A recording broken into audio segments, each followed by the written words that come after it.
Hello बच्चों, अरस्तु education में आपका फिर से स्वागत है। आज हम एड ग्रेड अभ्यास पुस्तिका से कक्षा 8वीं के विषय सामाजिक विज्ञान के अध्याय 15 दक्षिण अमेरिका का भौतिक स्वरूप के प्रश्नों के उत्तर हल करेंगे। बच्चों, आपने इस अध्याय का अध्ययन तो आपकी पाठ्य पुस्तक से कर ही लिया होगा, तो चलिए उसके प्रश्न उत्तर हम हल कर लेते हैं।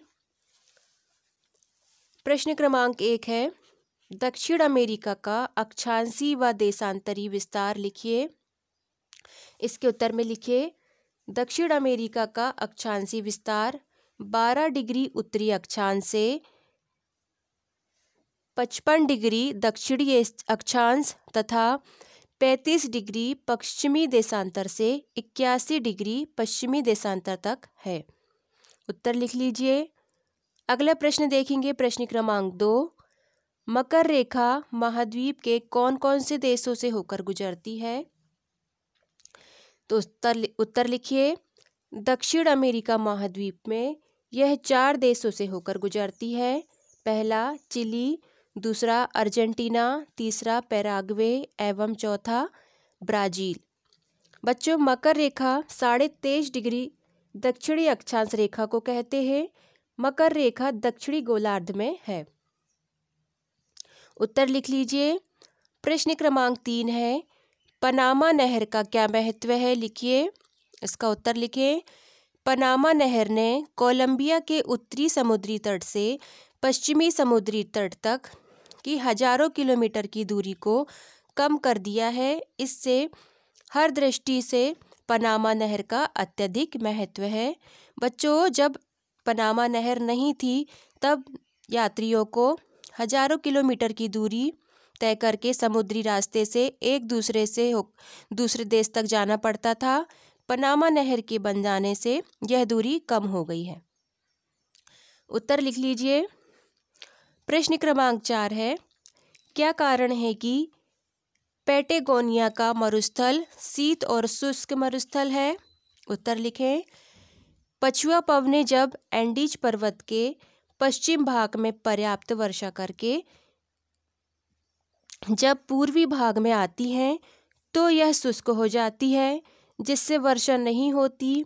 यही कारण है कि पैटेगोनिया का मरुस्थल शीत और शुष्क मरुस्थल है। बच्चों, पछुआ पवनें किसे कहते हैं? आपको पता ही होगा। जब पृथ्वी के 40 से 50 डिग्री उत्तरी अक्षांश एवं 40 से 50 डिग्री दक्षिणी अक्षांश के बीच चलने वाली पवन पछुआ पवन कहलाती है। आप इन उत्तरों को स्क्रीनशॉट लेकर या वीडियो को पॉज करके लिख लीजिए और वीडियो को लाइक कीजिए, और अभी तक चैनल को सब्सक्राइब नहीं किया है तो सब्सक्राइब भी कर लीजिए। अगला प्रश्न देखेंगे, प्रश्न क्रमांक 5, धरातलीय बनावट के आधार पर महाद्वीप को कितने भागों में बांटा गया है? उनके नाम लिखते हुए किसी एक की प्रमुख विशेषताएं लिखिए। इसका उत्तर लिखें। धरातलीय बनावट के आधार पर इसे 4 भागों में बांटा गया है। पहला पश्चिमी तटीय पट्टी, दूसरा पश्चिमी पर्वतमाला, तीसरा मध्यवर्ती मैदान, चौथा पूर्वी उच्च भूमि। उत्तर लिख लें। हमें मध्यवर्ती मैदान के बारे में हमने बताया है। यहाँ पर किसी एक के बारे में बताना है तो मध्यवर्ती मैदान की विशेषता बताई गई है। मध्यवर्ती मैदान में ये मैदान एंडीज पर्वतमाला और पूर्वी उच्च भूमि के बीच भाग में फैले हैं। अगला प्रश्न देखेंगे, प्रश्न क्रमांक 6, दक्षिण अमेरिका महाद्वीप की जलवायु की प्रमुख विशेषताएं लिखिए। इसका उत्तर लिखें। पहला, महाद्वीप की जलवायु सामान्यतः गर्म है। दूसरा, महाद्वीप में वर्ष भर तापमान अधिक रहता है। तीसरा, महाद्वीप में साल भर संवहनी वर्षा होती है। चौथा, महाद्वीप की जलवायु विषुवती है। उत्तर लिख लें। अगला प्रश्न देखेंगे, प्रश्न क्रमांक 7, जल विभाजक से क्या आशय है? उत्तर में लिखे, जल विभाजक पृथ्वी का ऐसा ऊंचा पर्वतीय या पठारी भाग जिसकी नदियों का जल 2 विपरीत दिशाओं में बहकर जाता है, उसे जल विभाजक कहते हैं। अगला प्रश्न देखेंगे, प्रश्न क्रमांक 8। महाद्वीप में पाई जाने वाली वनस्पति की प्रमुख विशेषताएं लिखिए। उत्तर में लिखें। पहला, महाद्वीप में उष्णकटिबंधीय वन पाए जाते हैं। दूसरा, महाद्वीप में शैलवास वन पाए जाते हैं। तीसरा, महाद्वीप के वनों में वाल्सा नामक संसार की सबसे हल्की लकड़ी पाई जाती है। उत्तर लिख लीजिए। प्रश्न क्रमांक 9 है, लैटिन अमेरिका से क्या आशय है? इसके उत्तर में लिखें। लैटिन अमेरिका लैटिन प्राचीन रोमवासियों की भाषा है।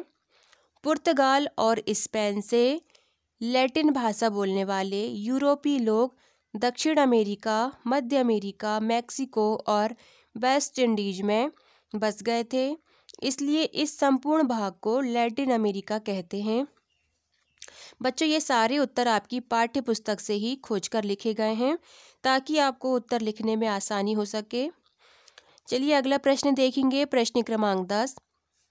नीचे दिए गए दक्षिण अमेरिका महाद्वीप के रेखा मानचित्र में निम्नलिखित को दर्शाइए। यहाँ पर पहला, अमेजन व कोलोराडो नदी। दूसरा, एंडीज पर्वतमाला। तीसरा, बोलिविया देश। चौथा, ब्यूनस आयर्स। पांचवा, सेंट जॉर्ज की खाड़ी। छठवा, पैटागोनिया का मरुस्थल। सातवां, टीटीकाका झील। आठवां, मकर रेखा। और नौवां, पंपास घास के मैदान। 10वां, फॉकलैंड द्वीप। तो इन सभी को हमने दक्षिण अमेरिका के मानचित्र में दर्शा दिया है। आप भी इसी प्रकार दर्शा ले, वीडियो को पॉज करके या फिर स्क्रीनशॉट लेकर निम्न स्थानों को दर्शा ले। तो बच्चों, इस प्रकार आपका ये अध्याय यहीं कंप्लीट होता है। यदि आपको वीडियो पसंद आया हो तो इसे लाइक करें, अपने दोस्तों के साथ शेयर करें और अभी तक चैनल को सब्सक्राइब नहीं किया है तो सब्सक्राइब कर लें। तो चलिए मिलते हैं नेक्स्ट वीडियो में। वीडियो को लास्ट तक देखने के लिए थैंक यू।